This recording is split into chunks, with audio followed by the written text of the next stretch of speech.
8. And more updates on the coronavirus internationally and locally. Murrow News 8 starts now. Public Broadcasting Studios on the campus of Washington State University. This is Murrow News 8. Good evening, I'm Jane McDonald. And I'm Jasmine Brown. Welcome to Murrow News 8. There was a standoff earlier on campus today. Murrow News 8 reporter Promise Calloway is joining us live from Military Hill with more on the story.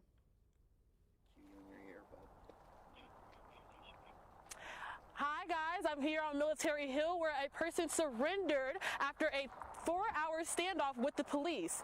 The Whitman County SWAT team was also here on this street earlier, and it was the house right down here, the second house down there. This street was also closed because of the commotion, causing no cars to enter the road, and all residents were asked to stay inside of their homes. The standoff started around 2 p.m. between Turner Drive and Lamont Street. And I spoke to a few people who were here, because I was here as well when the police were here waiting for him to come out of his home. And they were more shocked with the SWAT team being here, not so concerned with the person in the home that needed to be arrested. But after the person surrendered, they took them into custody, and they have been arrested for a misdemeanor on domestic violence assault. So, live from Pullman, I am Promise Calloway, Murrow News 8. Thanks, Promise. Police closed off the area near 300 block of Northwest Robert Street. They say there is no immediate threat to public safety. Students found themselves in the dark on Tuesday after a power outage shuts down lights on Stadium Way late Tuesday night. The Daily Evergreen reported that pedestrians used the light from their phones to signal to drivers while crossing the street. A representative from WSU Facility Services said the outage affected multiple buildings on campus, but was unable to give more detail on the situation and cause. The Democratic debate was last night, and it was a sight to see. 6 candidates took the stage in Las Vegas, and according to the Washington Post, they all quickly took aim at each other's policies, controversies, and how much money is in their pocket. MLive reports that a recent poll taken in Nevada shows Sanders leading the pack, followed by Biden, then Warren, and then finally Buttigieg. There are 36 delegates up for grabs, and the primary caucus will be this Saturday. According to NPR, at least 10 people were killed by a gunman in Western Germany late Wednesday. The shooting took place in several areas, including 2 hookah lounges frequently occupied by ethnic Kurdish customers. The suspected shooter was later found dead, and according to multiple German news agencies, the shooter left a letter along with a video claiming responsibility. German Chancellor Angela Merkel said evidence points to the gunman being motivated by extreme right-wing views. 2 elderly Japanese passengers on board a quarantine cruise ship with the coronavirus have died. An 87-year-old man and an 84-year-old woman raised the number of fatalities in Japan to 3, according to the Ministry of Health, Labor, and Welfare. Given the incubation period of the virus, both are likely to have contracted the virus on the ship before February 5th. When staff began asking passengers to stay in their rooms. 5 patients who have been tested positive for the coronavirus are being transported to Providence Sacred Heart Medical Center for treatment. In a release, the U.S. Department of Health and Human Services said that Providence is one of 10 hospitals in the country with secured airborne infection isolated rooms. There is no estimated time for when the patients will arrive, but the health district said they're expected to come within the next 1 to 2 days. Roger Stone was sentenced to 40 months in prison today. According to CNN, Stone was convicted back in 2017 on the charges of obstruction, tampering with witness reports, and lying to Congress. Trump commented on his sentence by saying, quote, "I want the process to play out. I think that's the best thing to do." Coming up, Moscow and Pullman both receive ratings for a good reason, as well as your weather updates. And a closer look at a Moscow man who does something most people wouldn't dare try, with Murrow News 8 returns.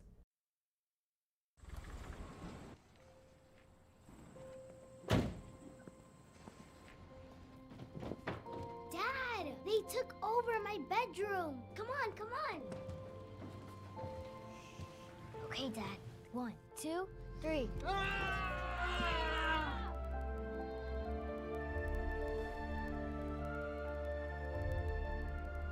Dad!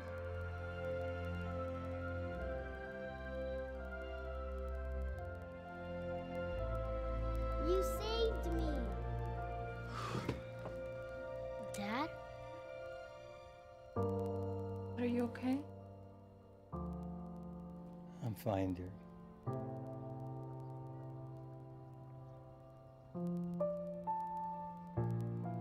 Your hero needs you now, and AARP is here to help. Find the care guides you need at aarp.org/caregiving.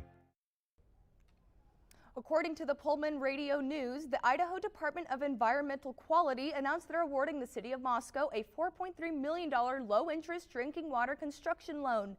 The funding will be used for Phase 2 of the design, development, and construction of a well, transmission main, and replacement of existing booster pumps, stations, and water lines.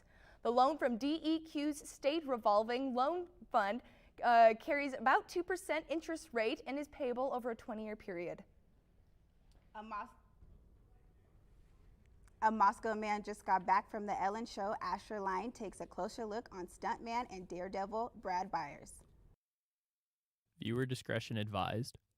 Everyone knows how dangerous swords and saws and blades can be, especially Brad Byers. Born and raised in Moscow, Brad started performing at 21 years old and hasn't looked back. Okay, well, I started juggling as a hobby. I remembered my grandpa talking about taking my father to a show when he was a kid to see a sword swallower. And I thought if I could add sword swallowing to my repertoire, doors would open for me. Byers is a world-renowned performer and has performed in more than 25 countries, as well as America's Got Talent, The Late Late Show with James Corden, and most recently, The Ellen Show. According to his website, he has 73 world records. Not everyone has the heart or the throat to swallow swords, but Brad Byers certainly does. This here is one of his swords that he uses in his many acts. Could you swallow a sword?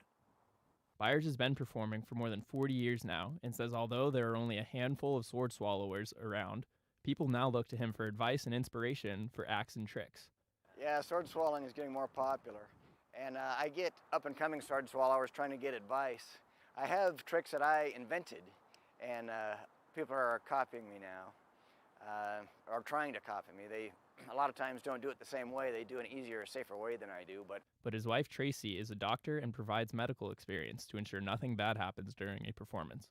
Byers knows most people squirm and shake when they see him perform, but he says he loves the adrenaline from performing and wants more people to pursue the passion he found 40 years ago. Reporting from Pullman for Murrow News 8, I'm Asher Lynde. A man has not returned to Whitman County Jail after a court hearing. The man on your screen right now is 39-year-old Jason Bright, and according to Pullman Radio News, he was arrested on a drug possession charge. If you have any information, you are asked to contact the Whitman County Sheriff's Office. According to a survey shared by PullmanRadio.com, Moscow and Pullman have been ranked among the safest cities in Idaho and Washington. Moscow sits at number 3 as far as Idaho safety, and Pullman is ranked as 6th in the safest city in Washington based on crime statistics. Next up, we have Carmen Ditto with your weather.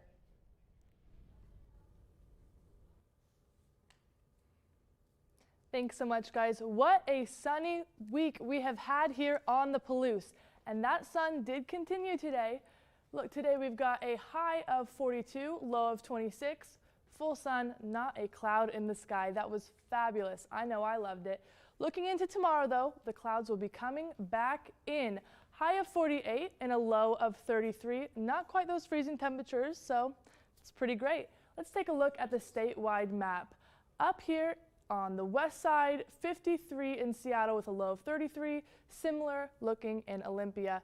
Pretty warm. Loving that. Moving in through eastern Washington and onto the Palouse. High of 46, low of 21 in Yakima. Tri-Cities, Spokane, and Pullman, all up in those higher temperatures. Now looking at our 5-day forecast. Like I said, we did have some really good sun today, but the clouds will be coming back in. Our only day of rain is Sunday, so that's magnificent.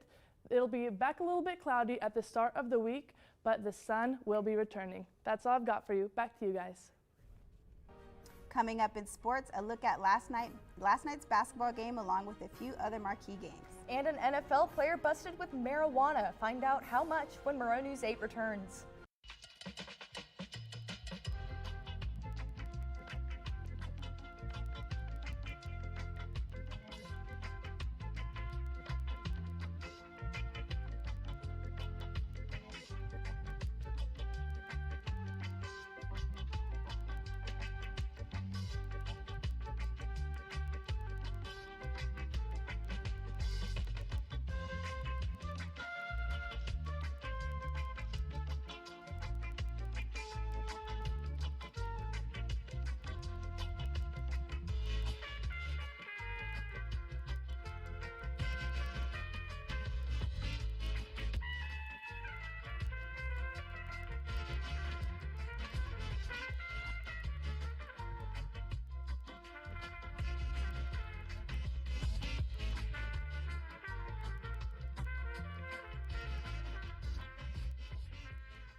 Welcome back to Murrow News 8.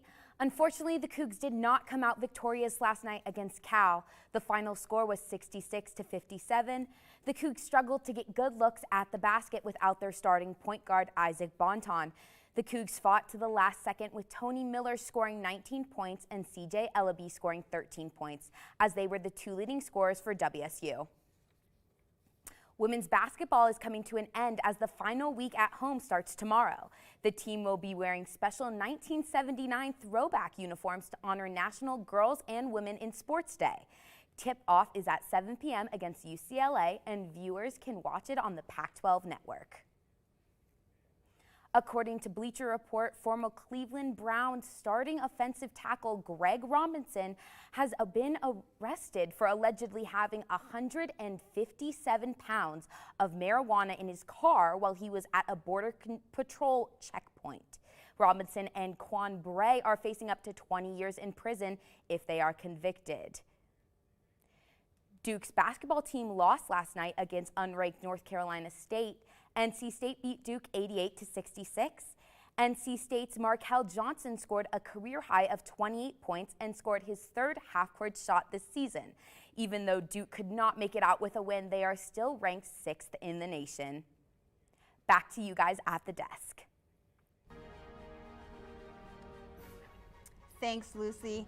Coming up next, find out why your flight out of Pullman, Moscow probably won't be canceled. And find out which Pac-12 school is making education more affordable when Murrow News 8 returns.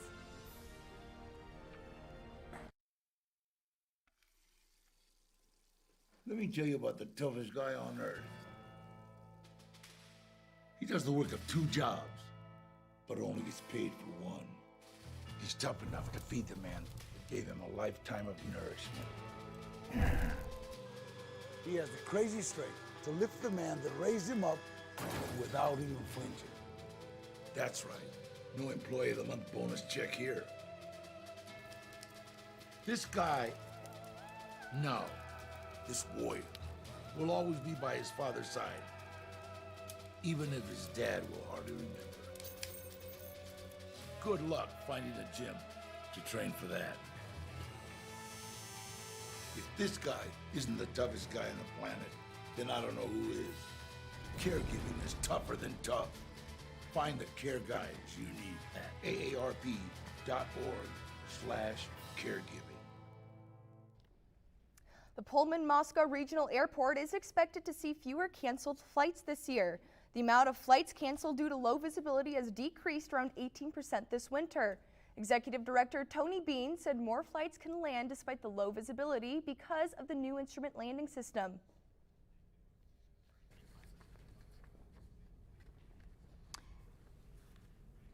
Thank you for watching tonight. Be sure to watch our newscast at nwpb.org/mn8 and on Cable 8 at 7 and 10. Have a great rest of your night.